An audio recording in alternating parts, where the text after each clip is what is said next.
We were just talking in the council ring, and while we were talking, it just seemed that I should change what I was going to say. And what I would like to talk to you about is something I just trust will be very encouraging and something you could put to use and so forth. And it comes right out of a situation here at camp that happens like every camp. There are always people who come, looking for healing, which is good and which is right. And one of the things that I've discovered in recent years is that, some healings take place instantly, and some don't take place for a variety of reasons. And then others, and this seems to be the vast majority, and this should be what's really helpful to you, take place over a course of time, and they're gradual in their process. And what I find is that when people first really learn about the power of prayer, there's something absolutist in all of us. Yes or no, black or white, that kind of thing. And what I find, and is very painful to me, is that people come to me because they know that I have a ministry of healing. And that is very real. I know if I were sick and I were prayed for in my local prayer group and nothing much happened, I would probably go to see some of the people that I know have a tremendous ministry of healing, friends like Barbara Schliemann and people like that. It's like the Lord does use some people more than others. But that tends to psych you out. Like, if you don't get to this person, see, nothing's going to happen. And so people come, and chronic sickness, in my experience, sometimes there's an instant healing. But in my experience, it takes a lot of prayer.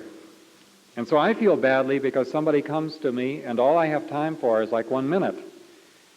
And sometimes the person's healed and sometimes they're not.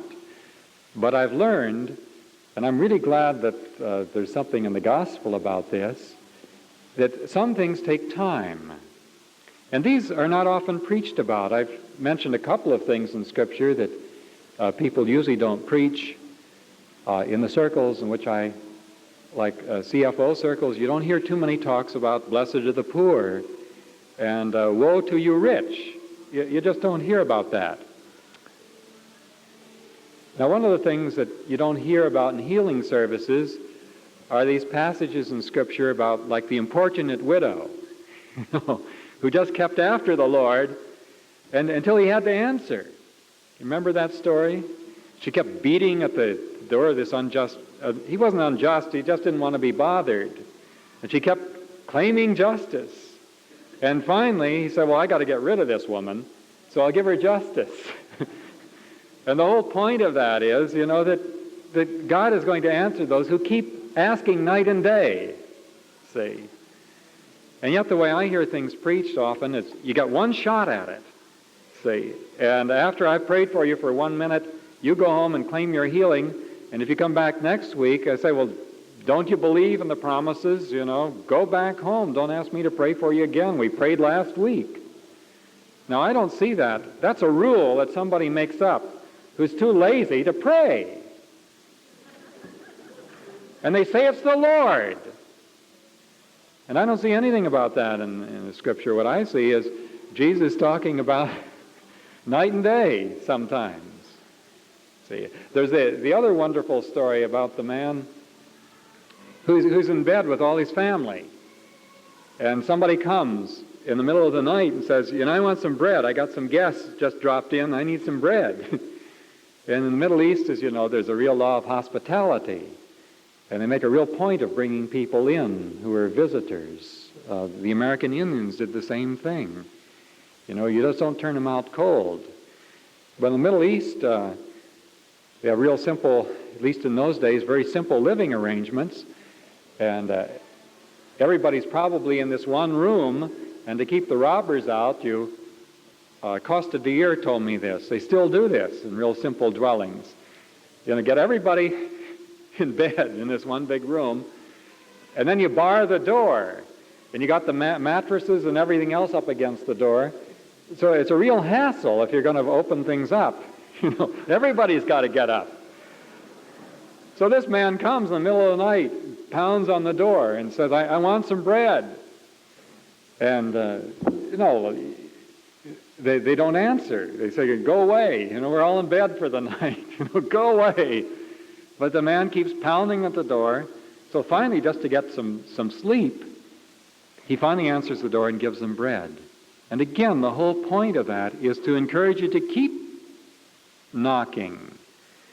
And that occurs in the context of that knock and it shall be open to you.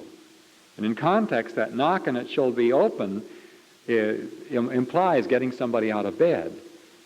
Ask and you will receive, which could be an immediate thing, see. But knock, and the door will be opened. And in context, because it comes where that story is, you get the impression you got to keep at it.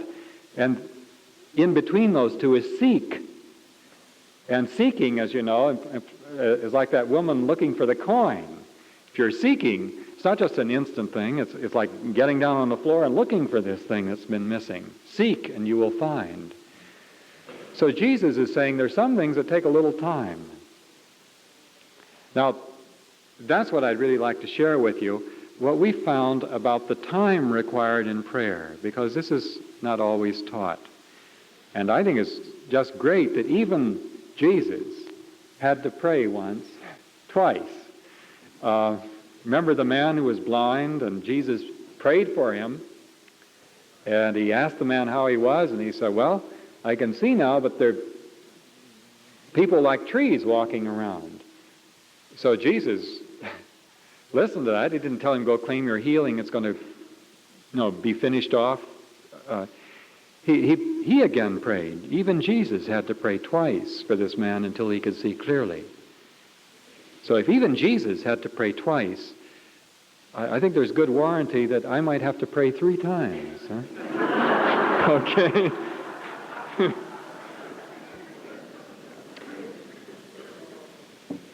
Now, we talked last night about really being dependent upon Jesus and not setting up some technique or rule which we put in his place. Like if you do this and this and this, this will always work. We've learned a lot of principles and techniques of prayer.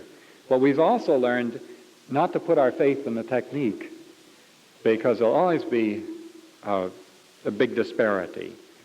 You may learn that you should always lay on hands, and then the next thing you find out, you pray for somebody over the telephone and they're healed. And Jesus didn't always lay on hands. Sometimes he prayed at a distance, and that very hour the person was healed. Now, how did that happen? And then when you learn that you can pray over the telephone, you try to learn, well, how do you say the prayer of faith? And then you discover sometimes, as I have, somebody called long distance and asked for a prayer, and then another phone call came in right after that, and I forgot to pray all together. Forgot to pray. And then a month later, the person calls and says, it was just fantastic, the power of your prayer. Said, I was healed that very day. You say, oh my God. And you don't even tell them that you forgot to pray. You didn't even pray at all, see? Now, how did that? I don't know. And it's like the Lord just wants us to depend upon him. And there are a whole variety of ways that he moves and he works. And he wants you to depend and to ask him at any given time how you should pray. But what I would like to share is that there is this kind of gradual improvement prayer if you kind of look around and see what the Lord is doing. The basic principle of the discernment of Jesus was, he said, I do what I see my Father doing. And so the basic principle of our discernment should be the same thing. You look around and see what God is doing with his people, and then you get on the bandwagon. Like Joe Petrie, another Methodist minister who's worked with us, a beautiful person with a lot of great insights. I don't know if he's talking about himself or somebody else, but he said, I have to hurry and catch up with my people so I can be their leader. Now, I first really began to learn about this praying with arthritis. Now, sometimes those things are instantly healed, but It's like I was praying with 3 sisters one night who all had arthritis in one degree or another, and started praying, and we'd prayed for one person who had been healed, and this was in the presence of a group who didn't believe much in healing. And so started praying for him, and nothing happened. And of course that isn't a very great witness if you're trying to tell people about healing. So I thought, well, it'd really be good if at least something happened to one of these people. I guess it was a human motivation that was there. And maybe if we stick at this a little longer, something will happen. So sure enough, we stayed at it about 5 minutes. And one of the sisters who had a misshapen hand, you know how an arthritic hand is, all twisted, really twisted. And she was able to move like this much. And she hadn't been able to move that much, even though it wasn't very much, for a long, long time. And she said, look, it's moving. So we stuck at it, and we stayed with those 3 sisters for a whole hour, the whole group praying for a whole hour. And with one of them, nothing much happened at all. And with another, about a third of the mobility came back, and another about half the mobility came back. Now, if you think about the length of time they've been suffering with that isn't very much to pray for 1 hour for something that's been with a person for 20 years, is it? By our terms, because we're so lazy, to pray for an hour really seems like an awful lot. But in comparison to what they would have to get in a hospital and so forth, it isn't very much. And the prime example of this, and I've shared this on a number of occasions, maybe you've heard it, but it's such a fantastic witness. It occurred a little over a year ago, and we were in Colombia, South America, and I was giving a priest's retreat with the bishop of the area. It was really beautiful. The bishop was sitting next to me and saying, listen to this man. So we were talking about these things and so forth. And people, the simple people, heard that we were doing these things, and they were showing up at the veranda, asking for prayer.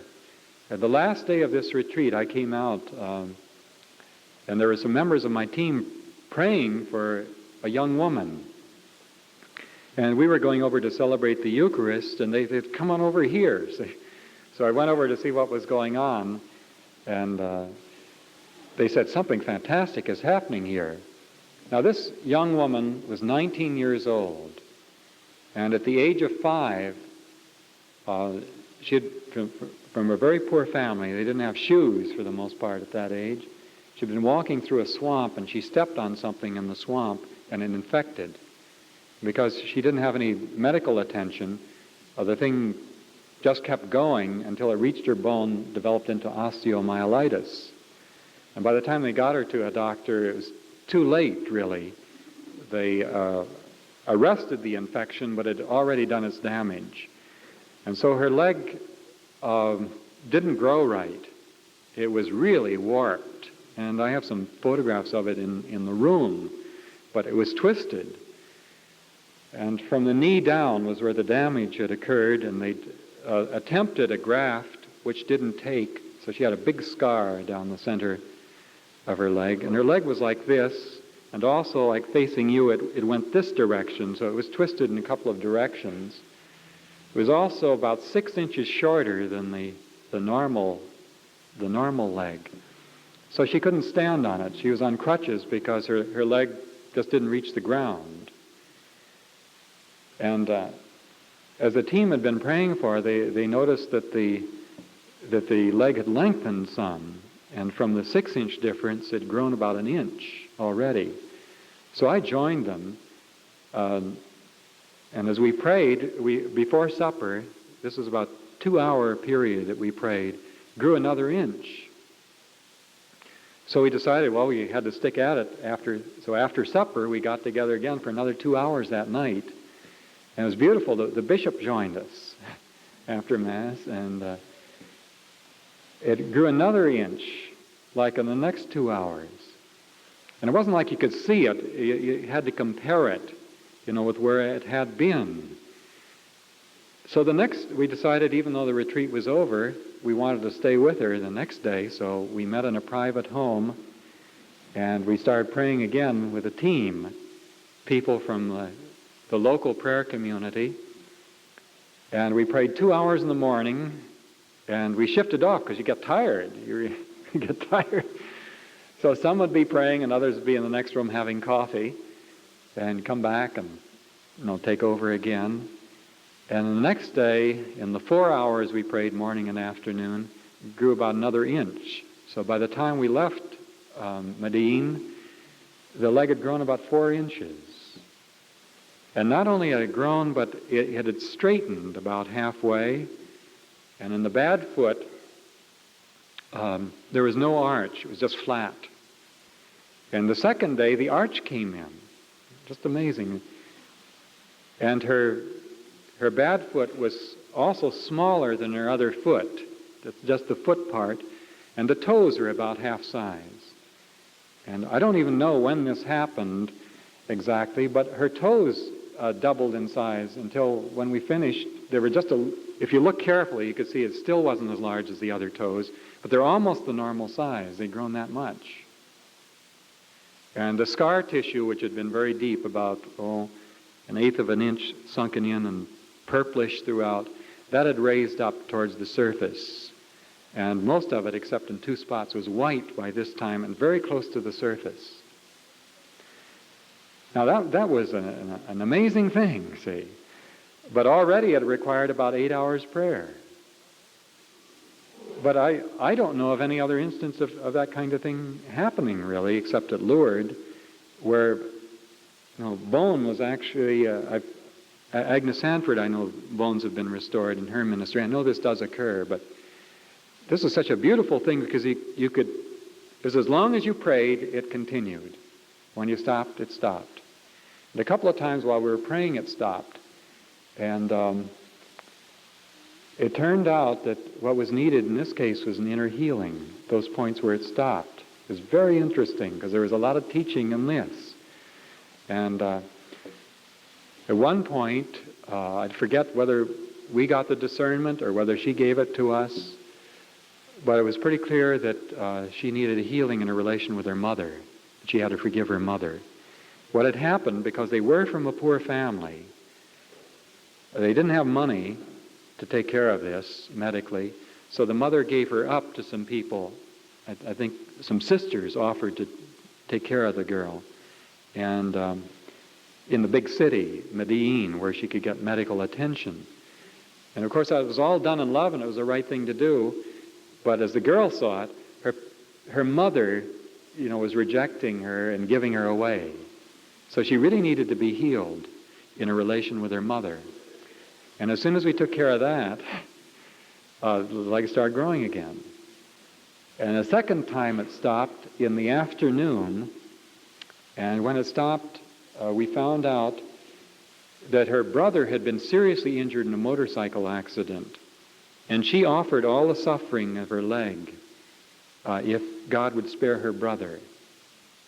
In other words, she felt that she had bound herself by a vow to suffer the rest of her life because her brother had been spared. And so the bishop, by his authority as bishop, said, I release you from that. In the name of Jesus Christ, you're not bound by that vow anymore. Now, Jesus Christ will take care of your brother.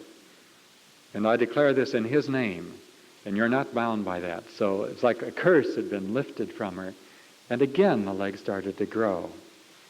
And through our friends down there, we've kept in touch. And it's really beautiful. The bishop promised to pray with her once a week when he went through town. Pray with her for an hour every week. And the prayer group has been praying with her. And she wanted to walk when we finished. There was only a 2-inch difference in her legs, and she thought she could walk. And I'm sure she could have, but we thought it would be better if she checked it out with a doctor. So she's been to 2 doctors now, and they've all declared that she can walk now.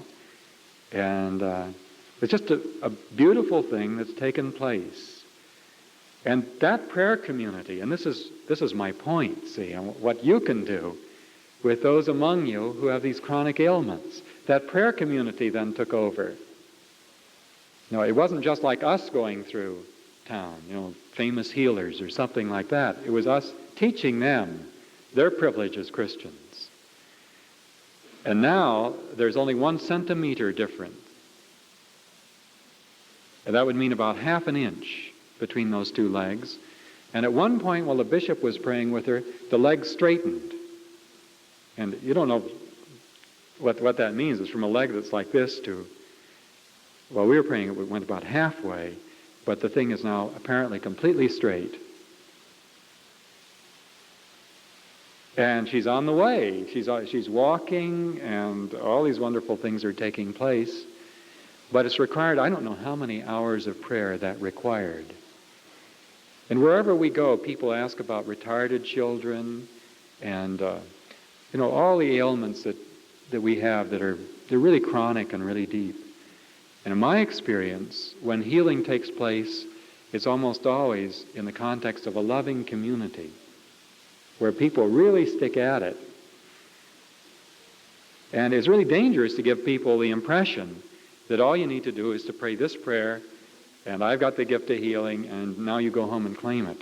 Now, sometimes you're supposed to do that, but only when you're really led to do it. You don't do that as a matter of principle, like God said that's the only way you do it. It's very clear in Scripture. See, the story of the importunate widow and the man knocking on the door at night, that's not the only way to do it. Jesus tells us, stick at it, night and day, sometimes. And one of the reasons that there are so many sick among us is perhaps that we're not faithful in really praying with members of our own family. And I don't think it should be an anxious thing like, Lord, why haven't you healed so-and-so yet? I think it should just be a question of maybe praying 5 or 10 minutes a day in your home for the person who's in the wheelchair or whatever. Or for your baby, maybe has a deformity. Just pray 5-10 minutes a day, just soaking them in prayer. And Tommy Tyson called this soaking prayer. And I think that's just the right word for it. When you think of soaking, you think of something peaceful in the water, like soaking in a hot bathtub. Not something anxious. And it's like putting the person in this atmosphere of God's love for 5 or 10 minutes and let them soak in it. And no loud shouting or clenching of fists and saying, all that kind of thing. But just soaking that person in prayer, knowing that the life of Jesus Christ is in you, and somehow it can be transmitted to other people around you. There's something about Christianity which is not just caught by preaching, but it's caught by osmosis. Like, if you're around a place where there's a powerful spirit of praise and love, as you know, people just begin to get healed in that atmosphere. It's like the Shekinah glory of God is present. You may not need anybody to pray for you when it's present that much. And so it's like the presence of Jesus Christ among us and his people is often enough to do this.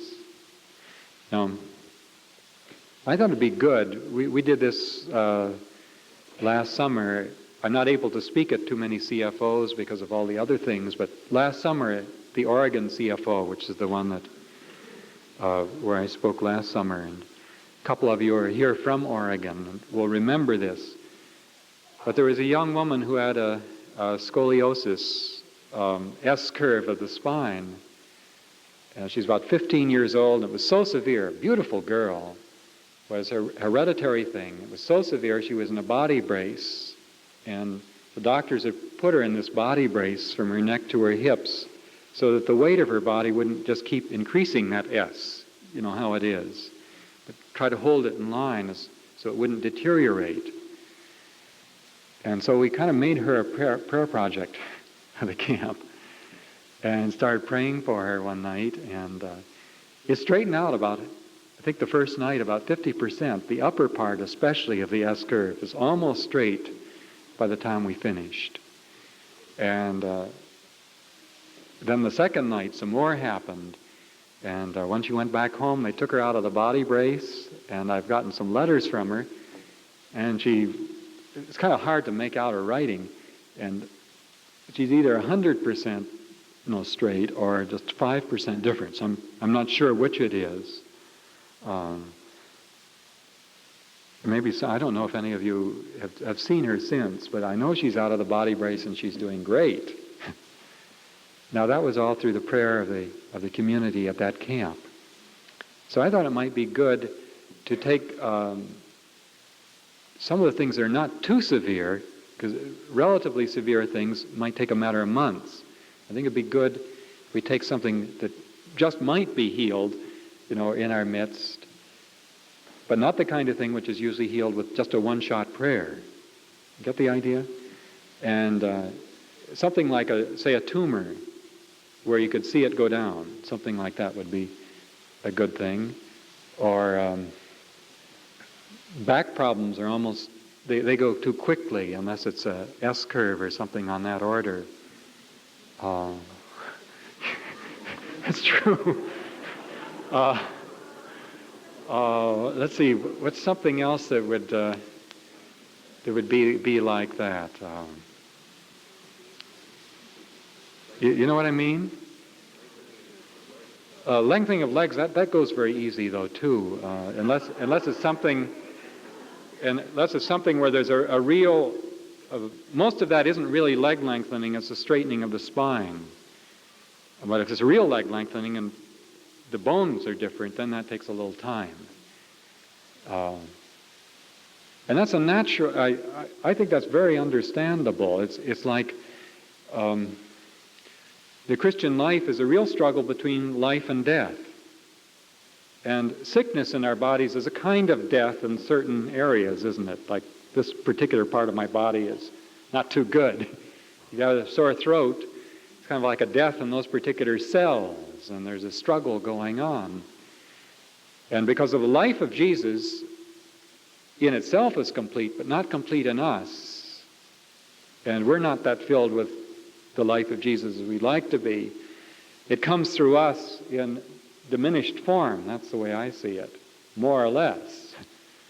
And so if we stick at it, more and more of that life of Jesus pours in to do battle with that death. And if the death is real strong, like say cancer, it may take a little longer. By the way, this would be an important teaching too we found on cancer. Sometimes these things are healed instantly, other times they're not healed, but the pain goes away, say. Well, we had something that really impressed me. A couple of years ago, a beautiful couple brought their daughter, who was 8 years old, for prayer. She was in the last stages of cancer, and I think it was in her chest. And we prayed, and right after that, the girl really felt good, had her first meal in months, and they went in for x-rays, and the thing had disappeared in her chest. So they were praising God that she'd been healed. And I think they only brought her in once more after that. And about 4 or 5 months later, her stomach blew up, and there was cancer in her stomach. They brought her in again. We prayed for her maybe 3-4 times, but she died. And it was like I felt the teaching in that was that we hadn't really stuck at it. That maybe she was 95% healed, but there is still some cancer cells left. And we should have stayed with her. So this past year, some parents brought in a 3.5-year-old girl who had cancer. And the doctors had operated and found it just throughout her system, lymph glands and so on. So she was undergoing chemotherapy, and her hair had fallen out, and just a pitiful little girl. And we started praying with her every week for 10 minutes, once a week. Now that doesn't kill you, 10 minutes a week. But the new part of it was to do it every week, and not just pray once to see what would happen. And in June, the doctors did an exploratory operation to see how much more chemotherapy she would need. She was supposed to have 6 courses of chemotherapy. She'd been through 2. And you know how devastating this is to the system. One of the 3 chemicals they were using, if they continued to use it, would probably cause heart damage. And even now they feel that she's probably going to be sterile as a result of the chemotherapy she's had. But the doctors went in to do an exploratory to see how much, where the cancer was and how much. And they went in there and they couldn't find any cancer cells. And it's a kind of cancer where this just doesn't happen all that commonly. So we really learned our lesson, that it's important to stick with these things. Now, to do that, it means that you can't just have a few famous healers, going around giving healing services. It really means in every community, every family, really, you need to learn to pray for those ailments that you have. Now, I wonder if there's anyone here who has some kind of tumor that can be touched or seen so you can tell whether it goes down or not, or some kind of growth like that. Or is there anybody here with an S, curvature of the spine that we could pray for? We could just do that as a kind of a prayer project during this camp, to get this idea that sometimes we need to stick at it and persevere in prayer. Is there anyone who has either one of those two things? Usually they're pretty common. No one. Okay. Yeah, okay. Okay. Last summer in Ireland, we had a woman with a cancer on her neck the size of a golf ball. And it took about 2 hours. It went down. And we had to leave before the end, but you could hardly feel it by the time we left. Is there anyone else that has a curvature of the spine you could see?